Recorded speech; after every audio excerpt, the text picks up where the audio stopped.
Hola, ¿cómo están amigos? Bienvenidos a un podcast más. En esta ocasión estoy muy contento porque tengo una colega, autora. Se encuentra con nosotros Susana Pocasangre, originaria de El Salvador. Ella es escritora y editora. Fue nombrada también embajadora de la paz por las Naciones Unidas en el mes de octubre del presente año. Así que estamos muy contentos de tenerla en casa, Susana. Hola, muchas gracias, Dani, amable audiencia. Gracias por la invitación, gracias por tenerme aquí. Para mí es un privilegio estar con ustedes este día. Gracias, Susana. Bueno, vamos a entrar un poco en detalle sobre...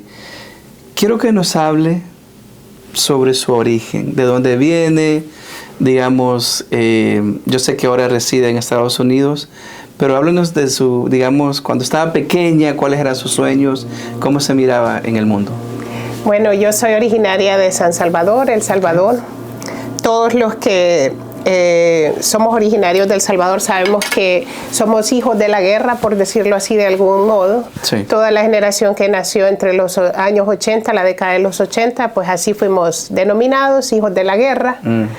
Entonces, yo recuerdo que nosotros nacimos y crecimos entre balas, jugábamos entre balas, recogíamos los casquillos de balas, jugábamos de soldados, pero sí recuerdo que dentro de todo eso éramos felices, pues de algún modo teníamos nuestros padres, ¿verdad? Correcto. Nuestros hermanos, nuestros padres.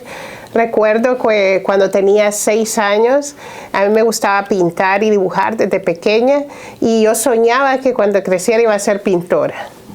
Decía yo, quiero ser pintora o estudiar historia del arte, alguna cosa que tuviera que ver con el arte. Sí. Y mire, se dio la...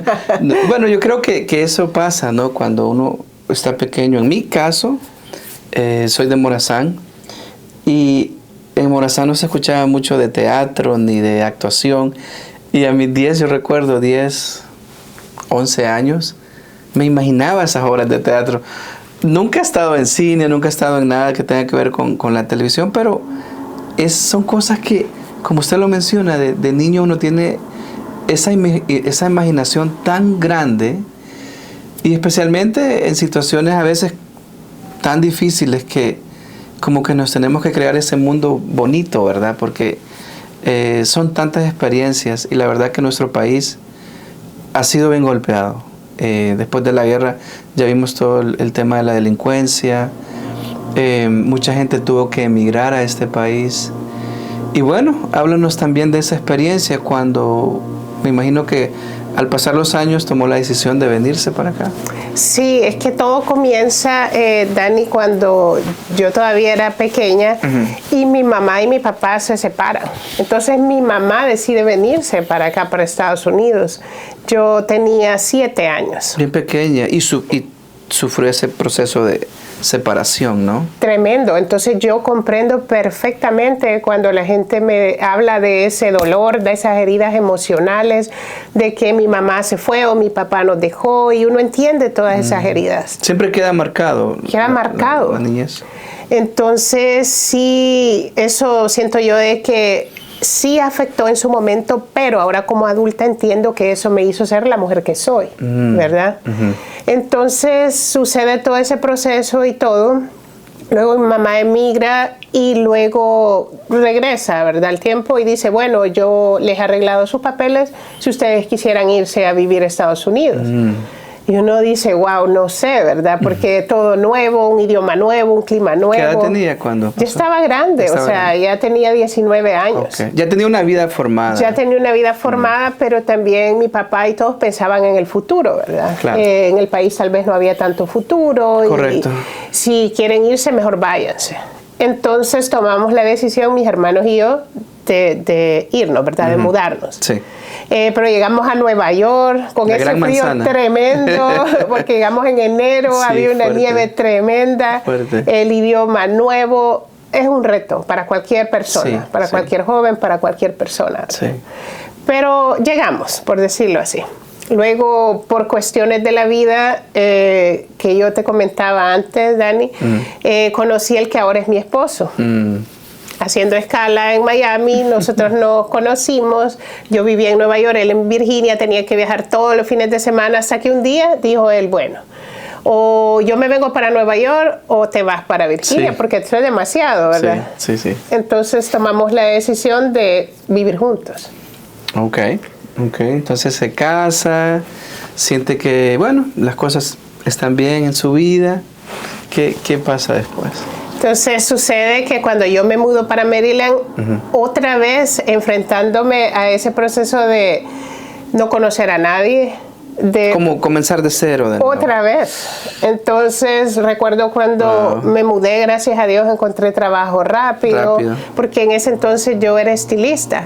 Entonces había comenzado a trabajar, ¿verdad? De eso, gracias a Dios, logré sacar todas mis licencias aquí y todo.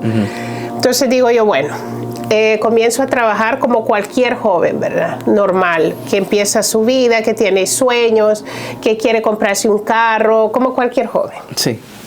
Entonces, de repente, un día por la mañana amanezco con mis pies hinchados y sentía picazón, como una alergia.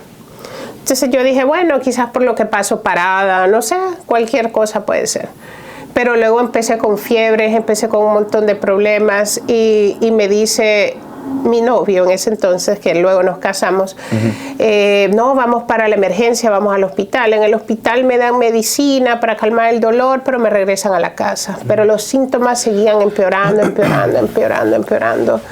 Y ya no sabíamos qué hacer. Recuerden que como jóvenes no tenemos todos los recursos, no tenemos todo el dinero. Gracias a Dios tenía seguro de salud, pero uno no tiene todos esos recursos como ahora que uno es adulto, ¿verdad? Que uno dice, yo puedo comprar esto, lo otro, o qué sé yo. Y necesitamos el trabajo porque vivimos un día a día.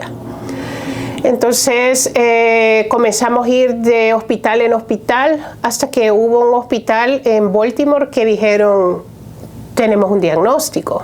Y de verdad que me daba miedo porque a veces uno se imagina, estando joven, que nunca se va a enfermar.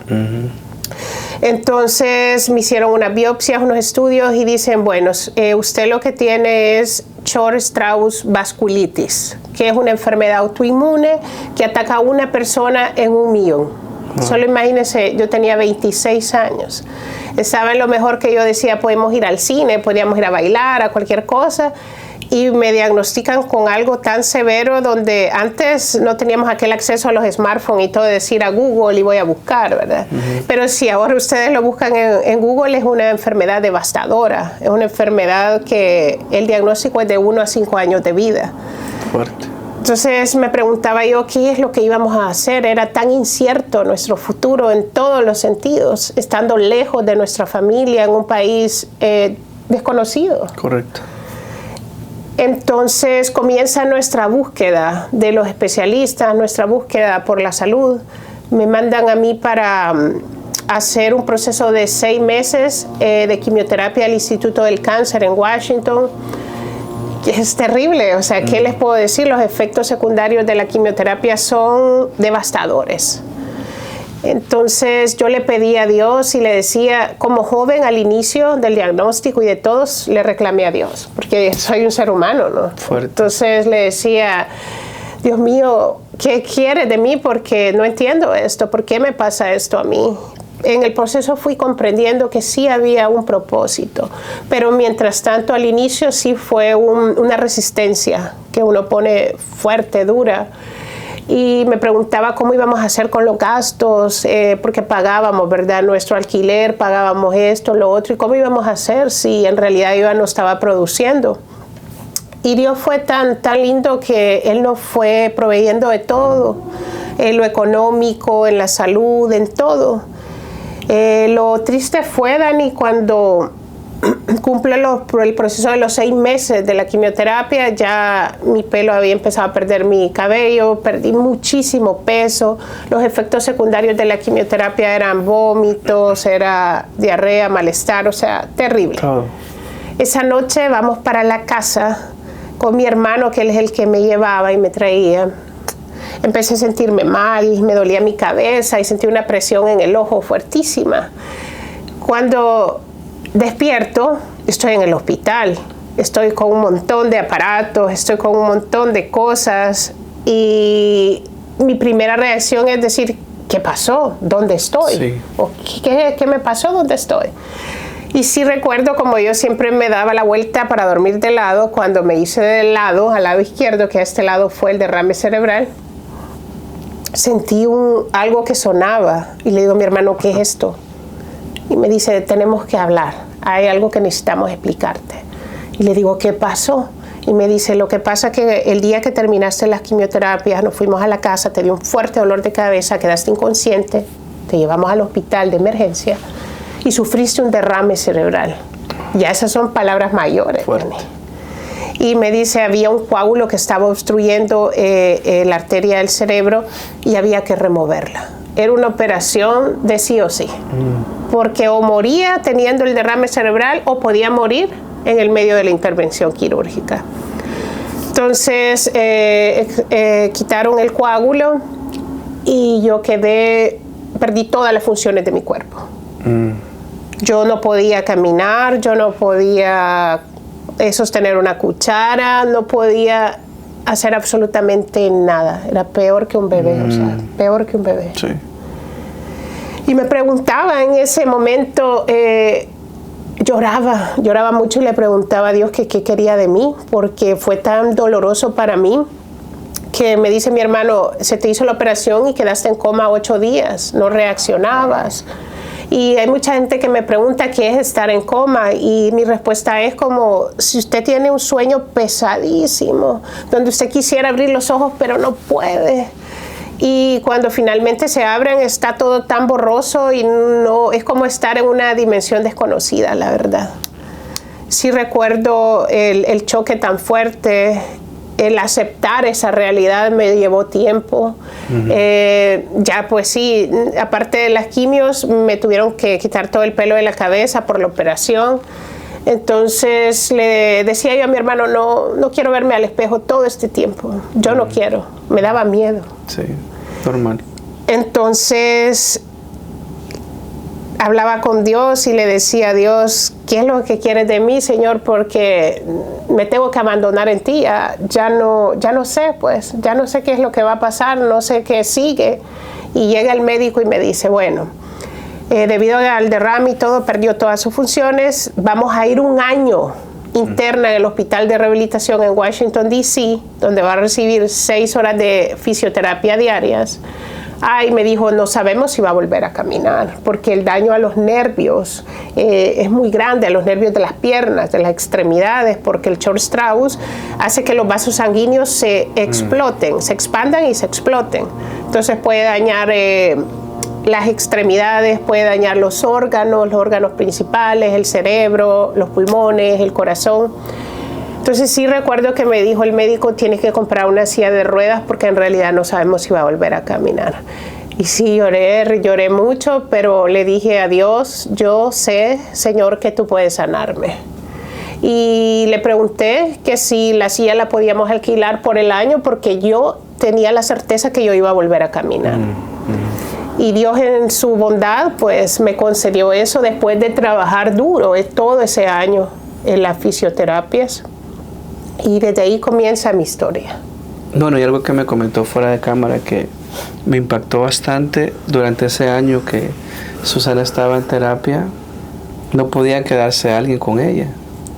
Eso me pareció hasta cruel de algún motivo, pero sus razones tendrán, ¿verdad? Sí. ¿Ellos qué le decían? ¿Era como para darle fuerza? ¿O? Sí, lo que hay como un lema cuando uno entra al hospital de rehabilitación donde habla sobre la independencia. Pero no, digamos, no es nada egocéntrico ni nada así, sino algo sano. Uno lo entiende con el tiempo de estar ahí, ¿verdad? Entonces ellos decían de que la persona que había pasado por esas cosas necesitaba volver a ganar su dignidad, necesitaba volver a ganar su independencia y creer que nosotros podíamos reinsertarnos, ¿verdad?, a la sociedad y a la vida cotidiana. Entonces, cuando a mí me dijeron, no, nadie se puede quedar con usted en la noche, fuerte. y yo decía, pero si ni siquiera puedo sostener un vaso con agua, ¿cómo voy a hacer? Ajá. Y entonces uno empieza, el cerebro es tan inteligente que se empieza a buscar diferentes maneras de hacer las cosas. Y le dicen en la fisioterapia, todo lo que usted un día lo hacía de una manera, ahora lo va a borrar. Vamos a como a resetear. Y vamos a empezar a buscar nuevas maneras de hacer las cosas. De sostener un vaso, abotonarme una camisa, eso era imposible para mí porque había perdido toda la motricidad fina, muchas cosas que con el tiempo, gracias a Dios, he logrado ir recuperando. Pero sí fue un año donde les digo, anteriormente, yo era una joven que todo me gustaba rápido y no tenía paciencia. Okay. Entonces ahí estaba la lección, ¿verdad? En mi vida. Sí, pero bien fuerte. Demasiado, era extrema, era ¿verdad? Extrema. Bueno, y usted me comentaba que a raíz de esa experiencia tan fuerte fue donde le nació la idea de escribir. Y vamos a entrar en detalles porque si pueden ver la mesa, tenemos hoy una fiesta de libros que a mí me fascina porque cuando tú lees aprendes, y créanme que estas son historias de vida, y vamos a hablar un poco de cada libro y quiero felicitarla porque yo sé lo difícil que es escribir. A mí me tardó más de 5 años, imagínense. Sí, y mi libro es pequeño, pero cada escritor tiene su proceso.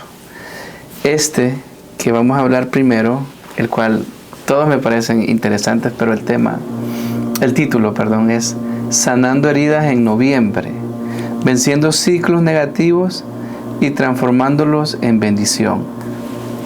Háblanos de este libro, que es bien interesante. Sí, gracias, Dani. Sabe, este libro es muy especial para mí porque fue mi primer libro.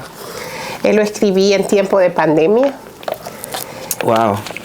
Anteriormente todos llevábamos una vida acelerada, ¿verdad? Que cómo iba a haber tiempo para escribir un libro. Pero llega la pandemia y yo estaba embarazada de mi segundo hijo. Y olvidé decirte que después de todos esos procesos queríamos nosotros ser padres. Claro. Pero todo el diagnóstico era, usted tiene sus ovarios secos a causa de la quimioterapia, no puede tener niños. Otra prueba fuerte. Me enfrenté a la infertilidad. Yo comprendo a las madres cuando me dicen, nosotros no podemos ser padres. Y yo le digo, si ya agotó todos los recursos de la ciencia, los médicos, acuda a Dios, porque Él lo puede hacer. Yo decía, si todas esas mujeres de la Biblia que eran infértiles y Dios les regaló un hijo, entonces le dije, Señor, que sea tu voluntad. Y al mes yo empecé con las náuseas y con los vómitos y ahí estaba el bebé, gracias a Dios. Gran bendición. Fue un embarazo difícil. Sí. Y justamente antes de eso les voy a leer un fragmento del libro porque cuando yo estaba embarazada pidieron que abortara porque tuve un rebrote terrible de la vasculitis. Entonces, este fragmento habla sobre eso, habla sobre esa historia. Y dice, le dije a mi hermano que me quería ir a El Salvador. Por primera vez en mi vida ya no quería luchar. No quería pensar en las quimios, en los tratamientos. Estaba exhausta de los médicos, de los hospitales, de las medicinas, de todo.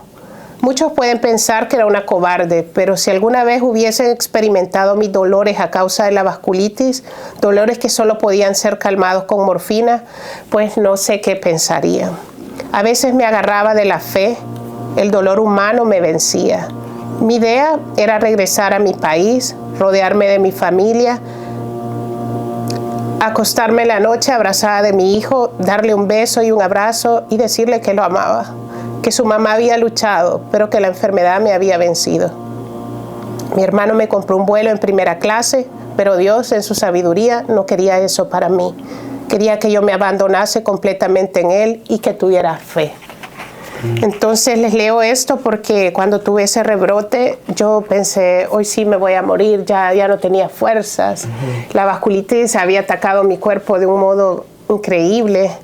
Pero gracias a Dios, nosotros nos opusimos al aborto del niño, el bebé nació sano y a pesar de todo, Dios puso una solución porque cuando regresamos otra vez al hospital de Baltimore, dijeron que había un tratamiento experimental para la vasculitis, que se lo quería tomar, pero yo no tenía opciones, era o tomarlo o tomarlo. Claro. Era una sola vacuna y podía tener muchos efectos, pero gracias a Dios no tuve ningún efecto, nada.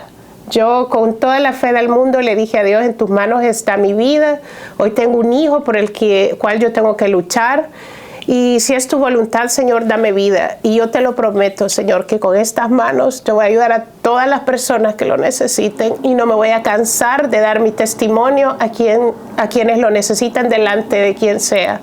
Porque dice en la Biblia, el libro de Juan, que si se pudieran escribir todos los milagros que Jesucristo hizo cuando vino a esta tierra, no caberían los libros en este mundo dando su testimonio. Entonces yo pienso que yo soy una persona que debe de seguir dando su testimonio sin parar, porque yo no sé quiénes lo están necesitando en este momento. Yo, como una persona que estuvo un día postrada en una cama, adolorida, puedo entender la tristeza y la desesperanza que una persona vive, y les puedo decir que si ustedes creen en Dios, en ese Dios verdadero que aún sana, que es milagroso, Él los puede sanar, pero tenemos que abandonarnos en Él. Amén. Amén. Tenemos que abandonarnos en Él. Sí. Y entonces, mira, Dani, Dios me saca otra vez de las garras de la muerte. Empieza ese tratamiento experimental, pero en las noches mi hijo Daniel, como de 3 años, siempre que orábamos, Señor, tú sabes que yo me siento solo y yo quisiera un hermanito. Ay, Dios mío. Y yo le decía a Dios, otra vez los médicos, otra vez el diagnóstico de infertilidad. Me dijeron, señora, mire, si fue un milagro que se tuviera su hijo, no invente, ¿ves? Sí. Y yo, bueno, y le digo otra vez a Dios, Señor, que se manifieste tu poder en mí, yo me abandono en ti, y si es tu voluntad, regálame un hijo, y el que tú quieras, varón o niña, lo que tú quieras. Entonces quedo embarazada otra vez, y viene la pandemia. Entonces digo yo, ¿qué voy a hacer? Tengo que cambiar mi vida, y mi papá me dice, los grandes motivadores, nuestros padres, Sí. toda la vida te ha gustado leer, ¿por qué no escribís un libro? Tu historia va a ser un gran testimonio para cambiar vidas. Yo decía, escribir un libro, ¿y cómo voy a escribir un libro? Si nunca he escrito un libro. Tomé un curso en línea, cómo escribir un libro, y comencé. Y aquello era una cosa de no parar. Sí. Me sentaba a las 5 de la mañana, en la noche, toda hora a escribir, pero le pedía la sabiduría a Dios para que mis palabras fueran un bálsamo para las personas que lo necesitaran. Y después viene el enemigo también a meternos los miedos, ¿verdad? Siempre. Y si no le gusta a nadie el libro, y si nadie lo compra, y si Dios mío, ¿no? Sí. Y la sorpresa mía fue que termino el libro y decidí mandar el proyecto a una editorial, y me dijeron, eso se tarda, eso es la respuesta. Yo la envié como en el mes de marzo, en abril tenía respuesta, la historia le gustó, sale publicado el libro, y luego eran un montón de correos electrónicos diciéndome, usted me dio las palabras que yo necesitaba para seguir luchando. Wow. Empezaron las invitaciones en el consulado de El Salvador, Sí. con el cónsul Pedro. Sí. Cuando fue la primera presentación de este libro, Sanando Heridas, en noviembre, hasta de 10 llevaban los libros, de 10 en 10, de 8 en 8. Qué gran Entonces yo bendición. decía, ¿cómo Dios puede ser tan bueno y misericordioso que si nosotros confiamos en el momento de la prueba y nosotros lo alabamos en el momento que estamos por el suelo, por decirlo así, Él siempre nos va a dar el primer lugar? Y Él siempre nos va a decir, vamos a hacer esto, vamos a hacer lo otro, pero todo lo que dé gloria a su nombre, no lo que dé gloria a nosotros. Amén, amén. Pero qué bonito todo el proceso. O sea, estaba escuchándola y pensando que a pesar de tener estas situaciones tan difíciles, que cualquier persona hubiera tirado la toalla. Sí tuvo su momento, pero encontró fuerzas. Y me gusta ese mensaje de que hay muchas personas que nos pueden estar viendo, están pasando momentos difíciles, y pueden ver en el ejemplo de Susana que cómo ella pudo inclusive tener a sus hijos, que los médicos le decían que no iba a poder pasar. Y ahí es donde vemos el poder de Dios y el poder de la fe, y nunca dejar de orar y estar pidiéndole que nos cumpla. Y por eso es que ha tenido éxito el libro también, porque usted lo escribió no por sentir de que iba a ser como un beneficio propio, sino que era el mensaje que le iba a ayudar a los demás. Y yo creo que ese es el secreto del éxito. Cuando usted hace algo bueno por los demás, cuando la intención es mejorarle la vida a alguien, o que puedan leer unas pequeñas frases y decir, eso es lo que me faltaba para mi vida. Creo que ese es el regalo más grande de cada escritor, ¿verdad? Sí, así es. Y bueno, veo que aparte del primer libro, también entramos en poesía, ¿verdad? Sí. Me encanta esa parte de la escritura. No he intentado hacer poemas, pero me parece interesante este segundo, el cual es poesía para sanar. Sí. Vamos con el tema también, ¿verdad? Háblanos Sí, un poco del segundo ahora. Por decirlo de algún modo, a mí toda la vida me había gustado la poesía. Cuando era pequeña en el colegio participaba en los concursos de declamación, de poesía. Ah, ya lo tenía. Me encantaba. Sí. Pero tú sabes, Dani, que en nuestros países es así como... Es como práctica. Exacto, sí. Entonces me encantaba. Termino sanando heridas en noviembre y sí es un desgaste emocional bien grande.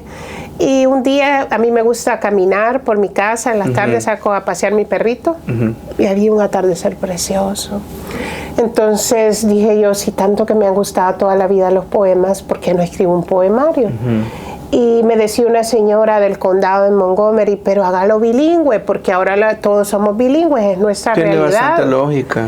Y de repente de la escuela de padres de mi hijo me dice la señora, mire, me dice, haga el poemario y le vamos a hacer la presentación en el condado, pero tiene que ser bilingüe. Va, está bien. Me siento y empiezo a escribir una cantidad de poemas, pero como dice Dani, todos van alrededor de la sanidad interior. Entonces es bien interesante cómo surge este libro, y la sorpresa que yo me llevo es que las escuelas, algunas escuelas lo están usando, porque como son bilingües. Les ayuda en clase. Les ayuda en clase, les ayuda a muchas personas. Y saben, aquí hay un poema que me gusta mucho, que se llama Victoria. Entonces dice, tus alas volarán extendidas y ampliamente en el cielo, como las maravillosas águilas después de su proceso de renovación. Nunca más habrá espacio para el miedo. Tu roca será tu fe. No habrá nada que te detenga. Tu dominio propio será tu triunfo en esta vida. Tu vida estará llena de amor y abundancia. La luz será tu logro más grande. La verdad te llevará de su mano. Tus alas volarán extendidas y ampliamente en el cielo, pero esta vez no habrá nada que las detenga. Qué bonito. Porque ahí en cada poema va el proceso de mi sanación. Porque estar en un hospital internado por un año no es nada fácil. Hay que ser muy fuerte mentalmente para no dejarse caer, porque hay días que uno dice, ya no aguanto más. Ya no aguanto estas agujas, esto está... Frustrante. Es frustrante. El dolor. Yo el olor del hospital no lo soporto. No, es algo difícil. Las 2 veces que he ido a atender a mis hijos, una anécdota. Cuando salí del hospital de rehabilitación, todos salieron a despedirme, ya me conocían todos, y yo le dije a mi esposo, la próxima vez que yo salga por la puerta de un hospital, vamos a ir con un bebé en los brazos. Entonces, yo lo declaré, y les digo que en ese momento era muy difícil de creerlo, muy difícil, porque aun cuando yo salí del hospital de rehabilitación me pusieron unos soportes como los de Forrest Gump para caminar porque no tenía fuerza. Entonces le ponen esas como félulas hasta arriba para uno poder caminar. Y descubrí muchas cosas también. Descubrí la discriminación hacia las personas con discapacidad. Descubrí que hay muchos lugares que no pueden visitar las personas con discapacidad porque no hay acceso. No hay acceso. Descubrí muchas cosas y le decía a Dios, gracias por permitirme descubrir todas estas cosas para poder ser una mejor persona. Uno es más sensible con lo que pasan diferentes personas. Pero cuando tú vas en el día a día en tu vida, estás trabajando, estás estudiando, no estás consciente de lo difícil que es para algunos levantarse. Sí. O el proceso y a usted le tocó comenzar de cero. De cero. Y ya como adulto debe de ser más traumante, porque sí. usted ya estaba acostumbrada a hacer las cosas, imagínese, y después, creo que ahí es de lo que habló durante estaban en el hospital, es que querían que sola lo intara, porque al tener a alguien cerca, uno se va acomodando y se dice... hace dependiente. Ajá. Sí, pero entonces puede parecer un poco cruel, ¿verdad? Pero tiene una razón de ser. Correcto. Y bueno, le funcionó, siguió escribiendo. Y quiero felicitarla porque también fuera de cámara me estaba comentando de que también ayuda a otras personas a escribir actualmente. Háblenos un poco de ese proceso también. Sí, ese es muy bonito ese proyecto, Dani, porque yo comencé a trabajar con las editoriales, trabajé con 3 y fui aprendiendo mucho de los procesos, pero también me fui dando cuenta que habían injusticias, ¿verdad? En cuanto a lo financiero, el lo proceso, económico. Sí. Ah. Y créanme, yo lo viví. ¿Verdad? Yo lo pasé. Entonces, ¿cómo va a ser justo que viene el autor, tiene la idea, se desgasta escribiendo, haciendo y todo? Y estas personas se van a quedar con la mayoría de tus ganancias. Correcto. Entonces, a cualquier lado que yo iba, venía la pregunta, ¿y cómo hizo para publicar el libro? ¿Y cómo hizo que no sé qué? ¿Y que no sé cuánto? Y dije yo, he aprendido bastante de este proceso, he hecho muchas cosas y ahora quisiera hacer una editorial. Pero no una editorial tradicional, una editorial que le ayuda a otros a autopublicar. Ah, buenísimo. Entonces surge esta idea en este año, en enero, y bueno, fundé Big Dreams, que es una editorial que ayuda a autopublicar. Entonces, ¿qué hacemos nosotros? Viene tu idea, yo hago una asesoría y te digo esto y esto y esto, porque la mayoría de personas son novatas, ¿verdad? Correcto. Entonces, si las personas aprueban las ideas y todo, viene un proceso de diseño de portada, una maquetación del libro, luego se les ayuda a autopublicar en Amazon para que todas sus regalías y sus ganancias sean de ellos, porque a mí no me interesa quedarme con las regalías de las personas, porque yo ya lo viví como autor. Ya. Es frustrante. Qué gran ayuda. Y es muy bonito porque sigo moviéndome en lo que me gusta, los libros. Sí. Y claro, tengo que leer las historias y entonces sigo leyendo, sigo haciendo lo que me gusta porque... Se empapa de Creo mejor que nadie sabe, Dani, que si te apasiona lo que haces es como si no trabajara, ¿verdad? Sí. Ningún día, porque a uno le encanta. Sí. Entonces, todo el que tenga un libro en su corazón, un testimonio que contar, pues puede contactarme también para... Claro. ¿En qué página la pueden encontrar? Sí, en mi página está la información que es www.lidiaautor.com. Ah, qué excelente. Y hay muchos soñadores. Sí. Tenemos ese sueño que queremos escribir. Ahí está la oportunidad, así hay que aprovecharla. Sí, recuerden, miren, yo lo que le digo a las personas es esto. A veces nosotros dedicamos mucho tiempo y dinero en cosas que no nos van a traer ningún beneficio. Y créanme lo que les voy a decir. El que escribe un libro es la primera persona que va a sanar por dentro. Porque el que escribe ya escribe desde una cicatriz, ya no escribe desde una herida. Y luego va a ayudar a muchas personas a sanar, independientemente de lo que sea el libro, porque hay diferentes topics. Sí. Pero a veces uno dice, ay, que mi libro no, que mi libro sí, que mi libro no sé qué. Siempre un libro va a ser una ayuda para otros. Y ahora con la facilidad que tenemos de Amazon, puede estarlo leyendo aquí en Europa, en China, en Japón, donde sea. Sí. Yo me recuerdo cuando subí el de poesía, porque este lo había autopublicado, y me cae la notificación que lo compraban como 10 libros en un día en Países Bajos. Y yo decía, wow. Y como ahí la gente se abre para querer abrir otro idioma, ¿verdad? Sí. Y yo decía, ¿cuándo yo me imaginé que mis libros se iban a vender en Países Bajos, en Australia? Wow. Bueno, y lo bueno que llevaba los 2 idiomas. Exacto. Creo que esa fue la ventaja también que ayudó el mercado a crecer. Pero ¿sabe, Dani, cómo le llamo yo así en mis adentros? Es el libro de la rebeldía. Le voy a explicar por qué. ¿Por qué rebeldía? Porque cuando yo le hice la propuesta a la editorial, me dijeron que era una idea absurda. que no estaba bien, que no le gustaba. Siempre son así. Entonces dije yo, no, entonces ahora lo voy a sacar yo. Voy a hacer lo contrario. Eso quiere decir que va a funcionar. Exacto. Sí, y sabes, esa fue mi sorpresa cuando me cayó las notificaciones que lo compraban en Países Bajos. Qué hermoso. Y miraba como la gente, aunque ustedes no lo crean, hay muchos amantes de la poesía todavía, muchos románticos. Sí, no, la verdad que, bueno, es que como el mundo es tan amplio y a veces uno piensa que todos somos como a nuestro entorno, ¿verdad?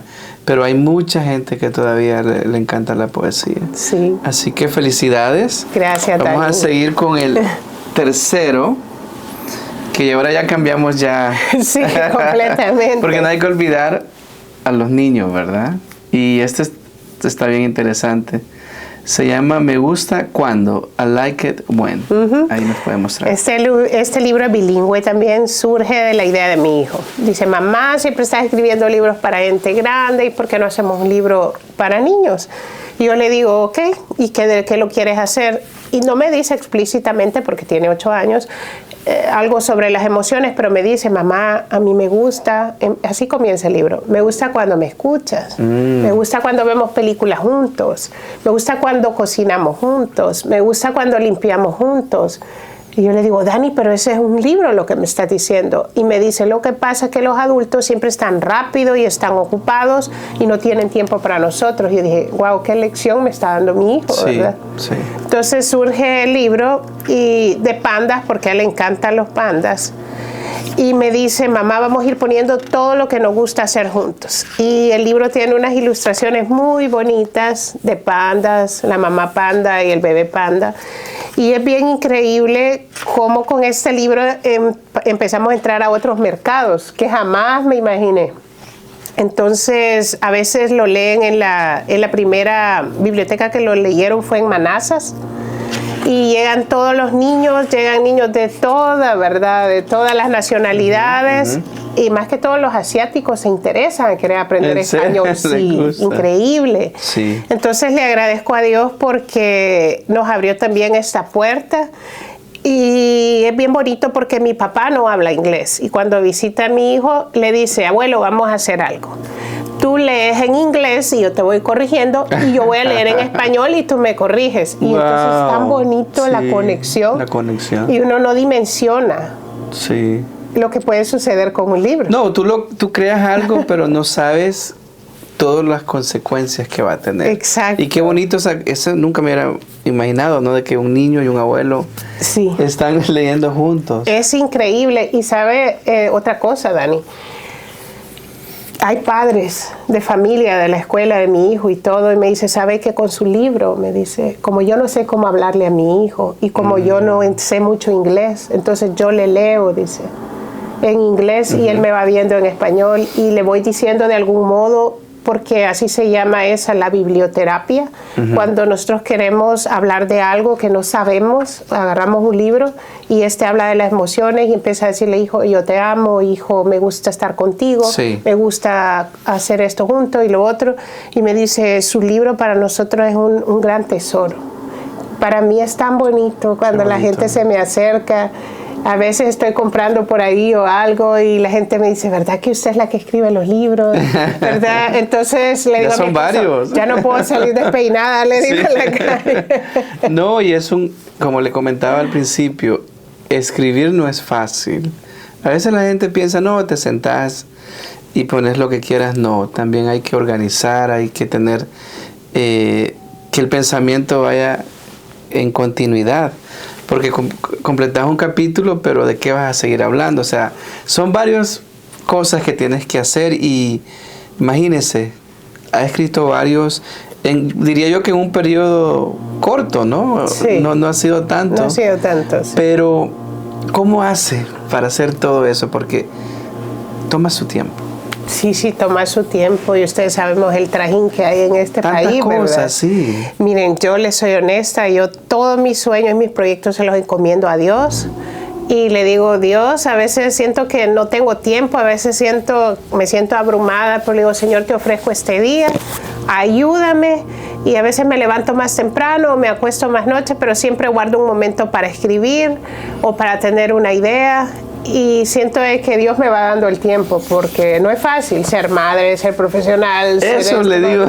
No hay tiempo casi. Sí, o sea, tiene que hacer tantas cosas, pero encuentra ese espacio de desconectarse, Sí. sentarse en la compu o me imagino que también este es un buen consejo para los futuros escritores. No importa dónde estés, siempre tenga a mano algo donde puedas anotar. Ahora con los teléfonos es fácil. Porque las ideas vienen, ¿verdad? Sí, correcto, y se van también.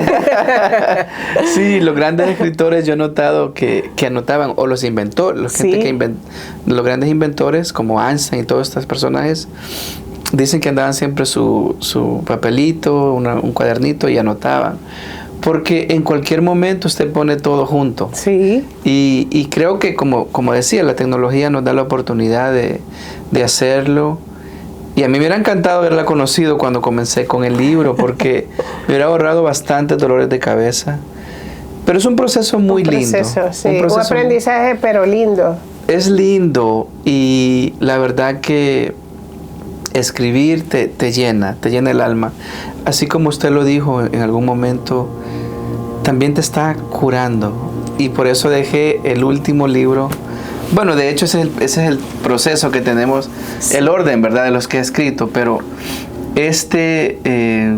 cuando me lo comentó, le dije, no es fácil escribir el próximo tema o título de este libro, pero también es importante porque hay muchas personas que lo han vivido, y yo creo que este va a ser de mucha ayuda. Este se titula Sanando heridas del abuso sexual. Háblanos el proceso de cómo llegó a escribir este libro. Sí, como ya bien lo decía Dani, no es un libro fácil. Este libro surge después de... Yo tomé un curso en la Iglesia de Meditaciones Bíblicas, y surge después de meditar fuertemente. Yo estaba escribiendo otro libro, que es el que va a salir el otro año, que es 40 declaraciones poderosas para sanar. En el medio del libro, del proceso, en una meditación fuerte, me dice Dios, ese libro no lo vas a terminar de escribir, vas a escribir otro. Le digo, ¿cuál? Tú sabes el que vas a escribir. Y yo le digo, Señor, pero no puedes hacer esto. Y el otro lo llevo avanzado, yo no quiero escribir sobre eso. Entonces me dice, en mi niñez yo sufrí el abuso sexual. Y fue una herida muy profunda que me ha llevado más de 30 años poder sanar. Y escribiendo este libro descubro de que en El Salvador, según las cifras oficiales de la UNICEF, hay 11 niñas abusadas a diario. Más de 4.000 víctimas al año. Las que se reportan, sin contar niños, porque ahora es parejo, ¿verdad? Niño y niña. Me voy entristeciendo tanto, pero le digo al Señor, dame las palabras, Señor, para poder escribir algo que a las personas pueda consolarlos. Cuando termino de escribir este libro, que fue el libro más difícil que he escrito en toda mi vida, comienzan las presentaciones de los libros que me invitan a las iglesias, en los lugares.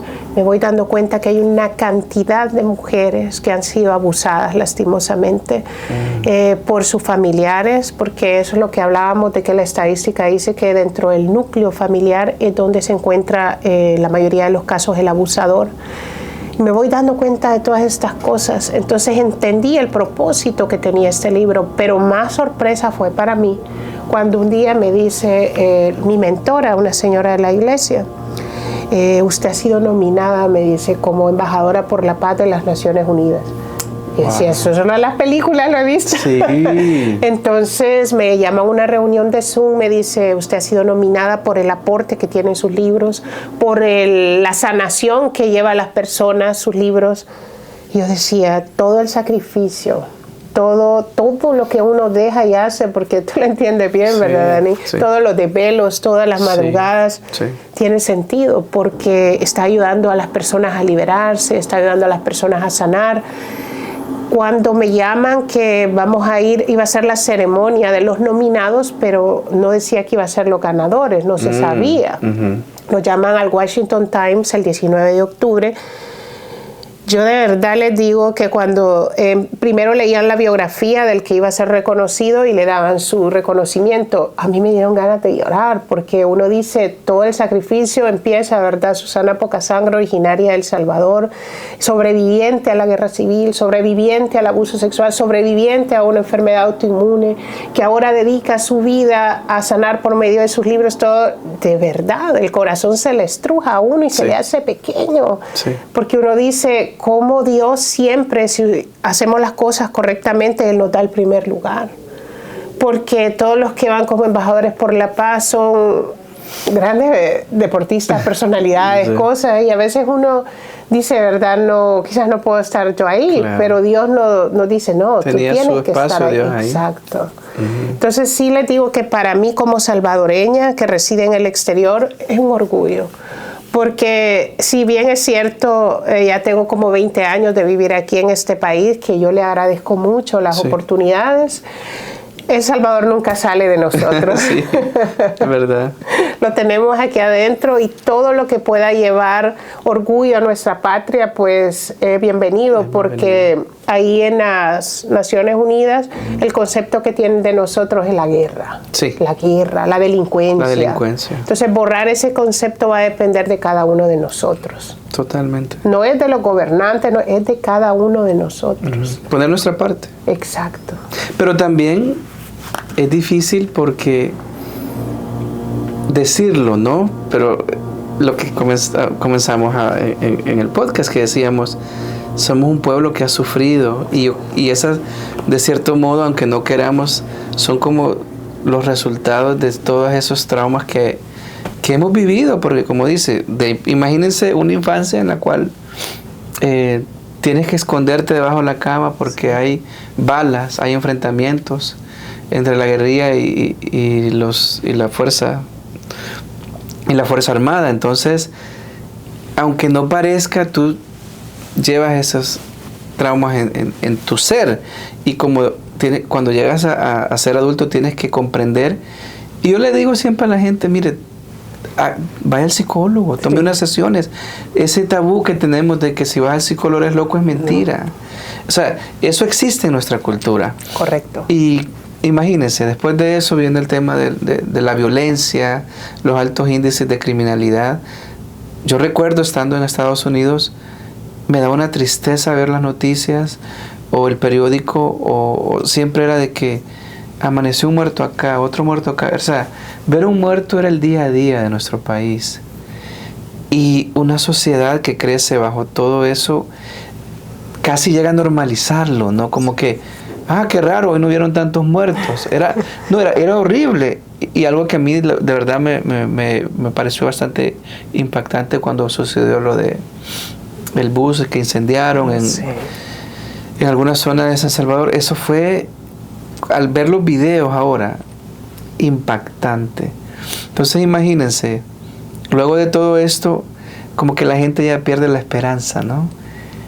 Pero gracias a Dios surgen los cambios y hemos notado ahora para bien, ¿no? Bien, sí. Y nosotros, digamos, como embajadores de nuestro país fuera de El Salvador, tenemos que dar el ejemplo de que no todo es negativo, sino que existen personas como Susana que han salido adelante y que han querido palmar sus historias y ser, de cierto modo, un ejemplo para todos los que han vivido cosas difíciles. Imagínense su caso, o sea, de la experiencia tan fuerte que tuvo en su niñez, luego estar con la enfermedad, luego no poder tener hijos. O sea, era una cosa tras otra. Sí. Sin embargo, no perdió la fe. Y qué gran ejemplo, la verdad, para las personas de que a pesar de las situaciones tan difíciles o crueles que uno puede vivir, darle gracias a Dios. Porque créeme, algo que yo estoy consciente, que lo he podido percibir y lo he visto en muchos casos o historias, que Dios lo está cuidando a uno en todo momento. Inclusive en esos momentos difíciles uno puede decir, ¿dónde estabas? Pero Él siempre ha estado con uno y por eso Él es el que le ha dado las fuerzas a usted de estar donde está ahora. Y por eso uno siempre tiene que darle gracias a Él. Así es, Dani. Eso es lo más importante. Sí. Bueno, y entonces recibe su reconocimiento. Sí. Un gran honor. Un gran honor, y luego yo hasta lo buscaba en Google y decía, ¿será cierto o no será cierto? ¿Seré yo o no seré yo? Ajá. Y sí, le agradezco a Dios todas las puertas que Él sigue abriendo. Y a cada persona que nos está viendo, quiero decirles de que si está viviendo una situación difícil, ya sea de salud, económica, de cualquier tipo, entréguenselo todo a Dios. Pero no es solo, señores, el ejemplo que yo les pongo es como cuando me mandaron a hacer la fisioterapia 6 horas, yo le decía, ay, Señor, sáname. No, yo hacía la fisioterapia, yo me paraba como cuando usted va a boxear, ¿verdad? El entrenamiento, me paraba, hacía las fisioterapias. A veces me decían los dos fisiatras, hoy necesitamos jalarla por todos lados, puede llorar lo que usted quiera, pero necesitamos hacerlo. Yo me recuerdo el dolor tan intenso, entonces lo mismo estoy hablando sobre sus procesos. A veces va a ser doloroso, a veces Dios nos va a hacer pasar por ese fuego, pero tenemos que creer que no nos vamos a quemar, porque el Señor estará ahí esperándonos para darnos nuestra recompensa. Pero si a las primeras de cambio nos quejamos, que porque a mí, si yo he sido bueno, si yo... No, bueno solo Dios. Sí, es cierto, es cierto. Entonces, la fe. La fe. Y creer. Creer, ¿verdad? Sí. Qué bonito. Y la verdad que esos son los grandes ejemplos que nos encanta resaltar, porque créanme de que hay mucho dolor allá afuera. Mucho. Hay muchas personas, como usted me dijo, que se sorprende cuando llega y da alguna charla, y que al estimar hay un porcentaje alto de mujeres que han vivido eso, pero no han sanado. Y eso es importante, ¿no? Sanar, dialogar, para que de algún momento cierran esa página y siguen con su vida, porque muchas veces las cosas que sufrimos no nos dejan ser felices, ¿verdad? Correcto. Nos estancan. Y normalmente vemos a alguien que no es feliz o es amargado, siempre tendemos a criticarlo y decir, ¿por qué será esta persona así? O en nuestros trabajos también. Pero cada quien está luchando su batalla, como dicen. Hay que ser un poquito más consciente con el dolor de los demás. Sabe, yo siempre he dicho, y uno escucha esta frase y es verdad 100%, detrás de una persona difícil hay una historia difícil. Entonces no es tampoco que uno se va a dejar y que toda la gente bote la basura en uno, ¿verdad? No, claro. Pero sí la podemos... Poner límites también. Sí, poner límites, pero encomendarla a Dios, porque en su momento Dios la va a sanar. Porque yo se los aseguro que si las personas dicen que nadie da lo que no tiene. Si por dentro estamos sanos y tenemos amor, vamos a dar amor. De lo contrario, no. Y todas las mujeres, especialmente nosotras las mujeres y las que somos madres, debemos de estar sanas emocionalmente, porque ese es el regalo más grande que le podemos dar a nuestros hijos para crearlos fuertes, independientes, niños sanos. Pero si nosotros les gritamos todo el tiempo, si nosotros en ellos, digamos, descargamos todas nuestras frustraciones por no ir a la terapia, por no hablar de lo que nos pasó, el daño que le estamos haciendo al niño es una huella que no se borra. O sea que las acciones tienen su impacto, ¿verdad? Hay que saber dialogar, más que todo en cuestión de castigo. Sí, así es. Wow, la verdad que sí, he disfrutado mucho esta conversación, Susana. Pero bueno, como todo principio, tiene su final. Me gustaría que nos hable de sus proyectos que vienen a futuro, dónde pueden encontrarla también para que le den seguimiento a ese trabajo tan lindo que está haciendo. Gracias, Dani. Todos los libros los pueden buscar en Amazon, solo ponen Lidia Susana Pocasangre. Pueden también seguirme en mi Instagram y Facebook, que es lidia.susanaautor. Y esperen para el otro año el libro que viene, el devocional de 40 días para transformar su vida por completo. Yo entiendo que a veces uno pasa ocupado, pero con unos 3 minutos que le dedique a uno mismo, ¿verdad? Claro. A ese encuentro con Dios. Entonces vamos a lograr mucho, y todo el que tenga deseo de escribir su libro, pues comuníquese conmigo también. Ya saben que es una gran oportunidad, créanme, porque Es bien difícil encontrar una agencia que te pueda ayudar y como usted lo mencionó al principio, muchas veces lo que hacen es aprovecharse de lo que escribes. Tristemente. Sí, eso existe mucho, así que ya saben dónde encontrarla. De nuevo, muchísimas gracias por compartir sus vivencias, su historia, que ya quedan plasmadas en esos libros y yo sé que van a ser para beneficio de muchos. Y de nuevo, la felicito y Dios la va a seguir bendiciendo porque ha sido un instrumento para Él, para poder llegar a tantas personas. Amén. Gracias, Dani. Gracias por la oportunidad. Un abrazo para todos y que recuerden que el gran sanador está ahí, es de gratis, solo busquémoslo. Bueno, amigos, ya saben, denle like al podcast, compártanlo para que este mensaje llegue a más personas y nos vamos a ver la próxima semana. Que Dios los bendiga a todos. Hasta pronto. Llegó la hora de preparar tus impuestos. Ven y sé parte de esta gran familia en Honoria Consulting. Por más de 15 años nos hemos preocupado por el bienestar de tu familia. Y ahora más que nunca podrás obtener el mejor resultado del DMV. Yo soy Dani Amaya. Llámame 24/7 para poder obtener el mejor reembolso.